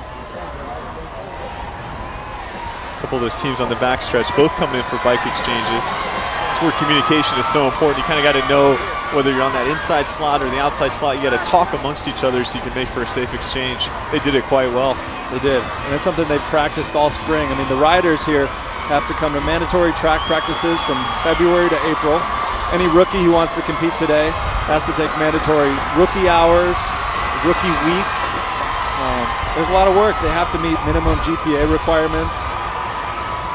Delta Gamma and Howie, who after handing this off, it's not a crash, but it's a trip to the cinders anyhow. She was moving. That was a quick exchange, for Delta Gamma. She was moving. It didn't slow down the rider getting on at all. So it may not have looked pretty, but that was clean. And that's just having kind of jello legs when you get off the bike. You can't always keep yourself standing. It's good effort. You know exactly how hard that is, Hans. It's hard to ride and run and then ride and just keep doing it over and over again. Yeah. It's one of those things that just kind of wears on you throughout the little 500. Kyle Mega exchanges riders. 15 laps to go, 14 laps to go now. We've got ourselves a pack. We do. It's a big pack. This is a great race. I'm excited to see the finish here. I don't know what's going to happen. And we've got 5U in there. We've got Melanzana. We've got Alpha Chi Omega. We've got some teams we didn't talk about, which really makes for an exciting finish. That it's kind of hard to script it at this point. It really is. It's exciting to watch, though. Wing It, getting set up for an exchange right now. Melissa Moeller going to hand it off. And Wing It was down. They put in a big effort to catch back up. So they are on the lead lap, as are 9 other teams. It's good effort there by Melissa. See, I think she's done for the day. I mean, with 13 laps to go, she's done her part. She set up her teammates. We'll see what they have for an end game. It'll be interesting to see what a number of people do with regard to when do you go to your best rider at how many laps. You're going to try to do exchanges and try to have the freshest rider at the end. You're going to let your best rider do the final 10. I mean, what do you want to do from a coaching end? There's a lot of different ways. That's exactly right. There are a lot of different ways. I mean, sometimes you want to set up, start stringing it out right here and burning every rider that you have, setting it up for your final, your sprint, your best rider on the track. There's other strategies too. You can send your best rider out early and have them try to get a gap. I mean, I expected that from Teeter today. We haven't seen too much. We've seen a couple efforts, but they haven't been able to sustain a gap that they wanted.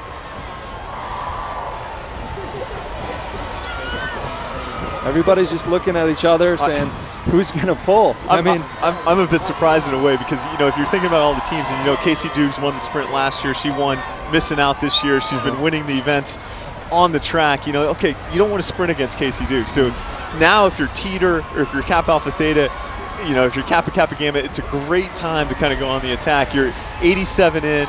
You're right. You know, now is the time, 88 in, so you know now's the time to get aggressive. You're right. As you can see, Casey Dukes just kind of resting down there in the pit. We'll see what the other teams have to offer. You're right. This is the time. If you want to make an effort to not have a sprint at lap 99, this is the time to do it. We'll see what teams want to do.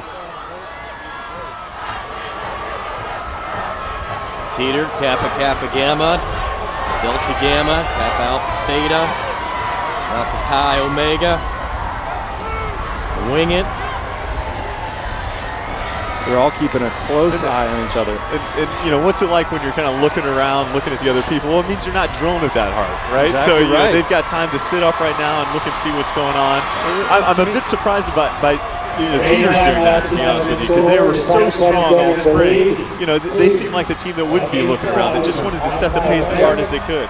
I'm very surprised, actually. I mean, we've heard, and I feel that strongly, that you need to create the chaos out there. You have your best chance when you set your strategy into play and you make the other teams react to it. But right now, when you see these riders looking at each other, it's almost like they're waiting to cue off of one another. Because it must just be a factor of that wind. It's got to be. I mean, it must be so brutal out there and so hard to pull through that nobody wants to be isolated by themselves.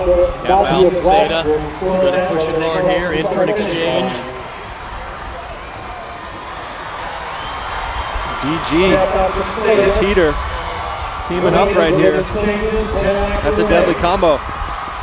It is a tough combo, and I just thought about this for a second. Kappa Alpha Theta used to always do the ghost exchange, if you remember. You know, no rider on the bike, hop off the back. Kappa Alpha Theta is now doing the traditional kind of one left leg over, right side stepping off. A little bit of a change there for the program. Teeter going in for an exchange. DG staying out. Oh, they're getting set up. It looks like Casey Dukes getting ready to take the bike. Oh, no, she's coming back in. She's coming out. She doesn't know what to do. And they send her back out. Maybe they're faking it. They're going for it. We call that the fakie here at the track.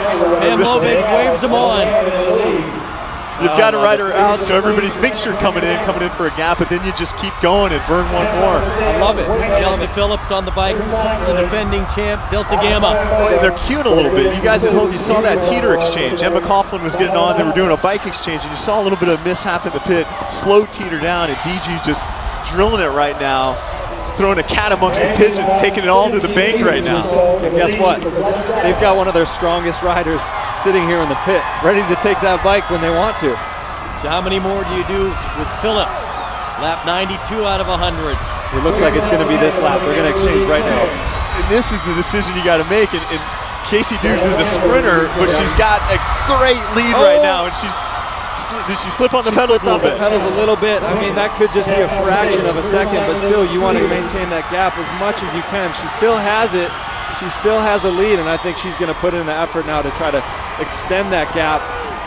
This is it. This is where you make the decision, though. You got to lay your cards all out there and go all out.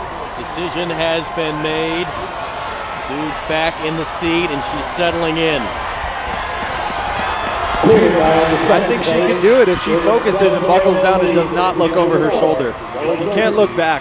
You have to be dedicated. I don't know. I think you just have to be so focused and go for it. and the other teams are just kind of struggling to react. They're trying to get organized back there. The group Teeter's now taking on a lot of the duty. Emma Coughlin with a hard pull. Kappa Kappa Gamma sitting on her wheel. They've got to team up and see if they can't chase down our defending champion, Delta Gamma. Now remember, a year ago, Chilminiak had that lead and was sitting on it through a large part of that race and got caught at the very end, and now the tables have been turned a bit as it's Dukes and DG who have the lead. Can they hold it for the rest of the race? That's a very good point, and this is racing at this point, so this may not be what DG had planned, but when you've got a gap, how do you react and how do you go with it? It looks now that the pack is going to catch Dukes from Delta Gamma. It's a great effort to come up, catch Dukes. But if you remember last year, Dukes had a gap for a while. Yes, they had a gap, and Pam, their coach, was telling her, slow down, slow down. Dukes slowed down, got back in the pack, and then won the sprint. And she's telling her this year the same thing, to slow down when she's come around the last 2 times. And now Teeter. So Teeter probably doing what is their final exchange there. Coughlin to Hutchinson. And who do you think would be the sprinter for Delta Gamma? You've got Dukes on the bike right now with 6 to go. You know, they called it Deja Dukes.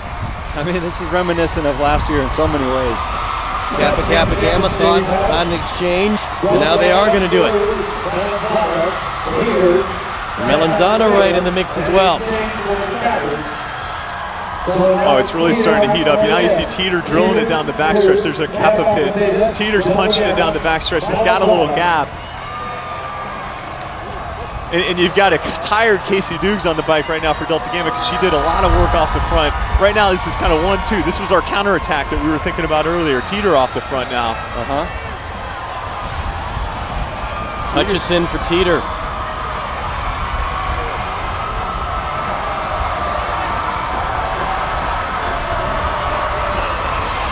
I think every team has their rider that they want on the bike for the last lap. Going to have to see what their strategy is here. 3 to go. Chilminiak. 4 to go. 3. And you see they're all grouped back up together, and you know, Chilminiak on the bike for Theta, Lisa Hutchinson for Teeter, Casey Dukes for Delta Gamma. You've got crew cycling in there.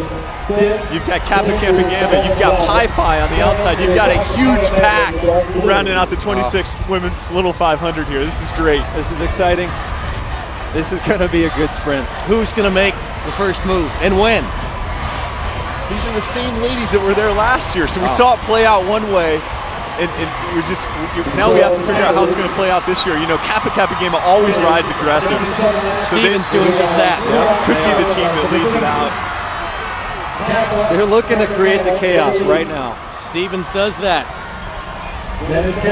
Oh, and you see Chilminiak pulling off right there saying, Teeter, are you going to help me? Well, she's got to be wondering if Kappa's going to go in for an exchange.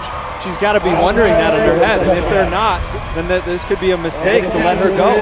And there's no rider out right now. I believe that's Jackie Stevens for Kappa Kappa Gamma, a very experienced rider. So somebody capable of finishing this race off. Let's see what she's got. Oh, it's a great strategy if they're going to go with it. If she can stay on the bike and hold this gap, that is a great strategy. Well, she's got the lead now, and they're going to have some ground to make up. And all the responsibilities right now, they're playing a little bit of cat and mouse in the pack. Kat Chilminiak came on the front for Thetis. Responsibility on her shoulders right now. Exactly, it's all on her shoulders. She let her go. She let Kappa go. I mean, we saw it there at the last lap.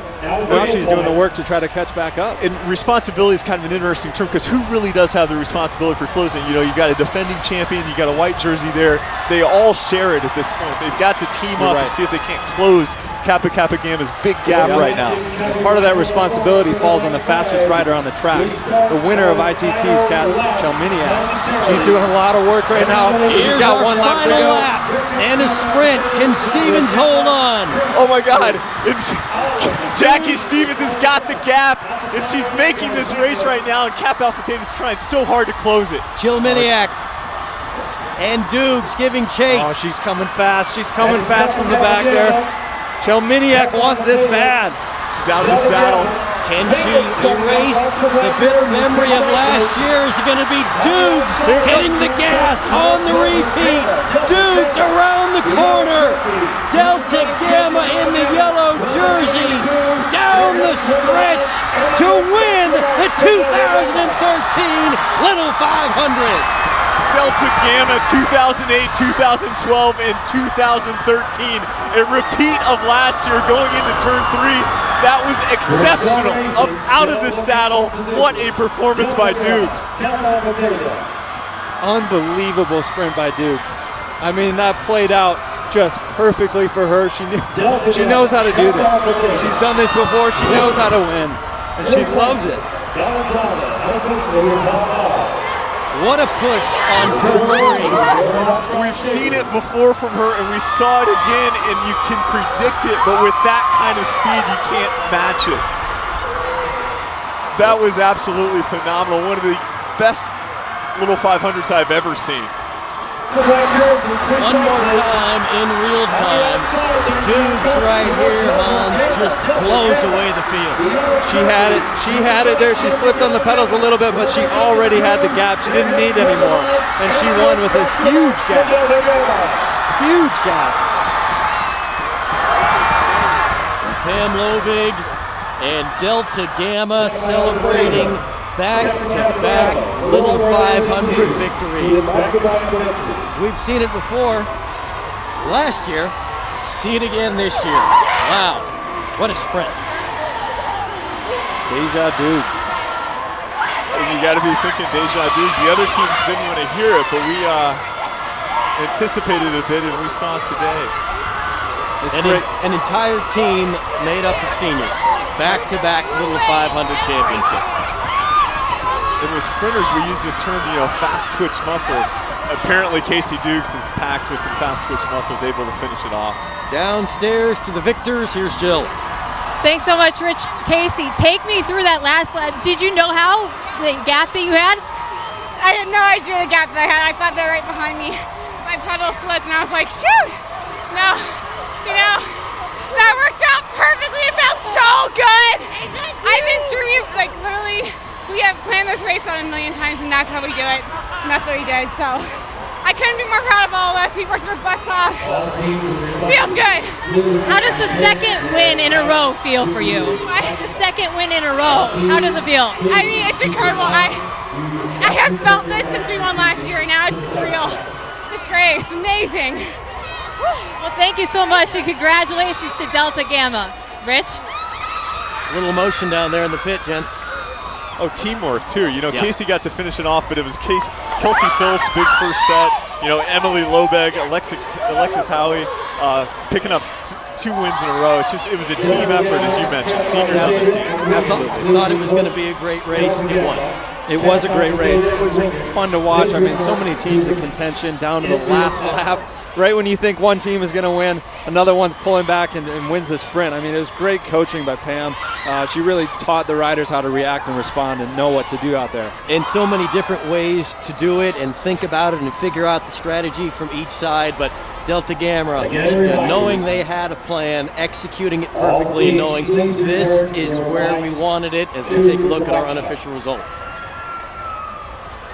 Delta Gamma, Kappa Alpha Theta, Wing It, Crew Cycling, and Melanzana unofficially 1 through 5, and we'll have the men's race for you tomorrow here on Access TV. But Delta Gamma can celebrate tonight with another championship, back-to-back titles for DG. Congratulations. You've been watching Access TV's exclusive coverage of the 26th Women's Little 500. The executive producer of Access Sports is Daryl Ewalt. Director today, Erica Ferrero. Our features producer, Mike Ricci. Access TV Engineering, Dan Neighbors and Lonnie Thomas. Manager of Live Events Operations, Chris Markwell. Post-production, Andy Edwards. And thanks to all the hard-working men and women who make this happen, especially the IU Student Foundation. From broadcast partners, Jason Sonneborn, Hans Arneson, and Jill Savage. Rich Cellini reminding you tomorrow at 2 Eastern, 11 Pacific, we will have the men's Little 500 here from Armstrong Stadium. Good night. from Bloomington.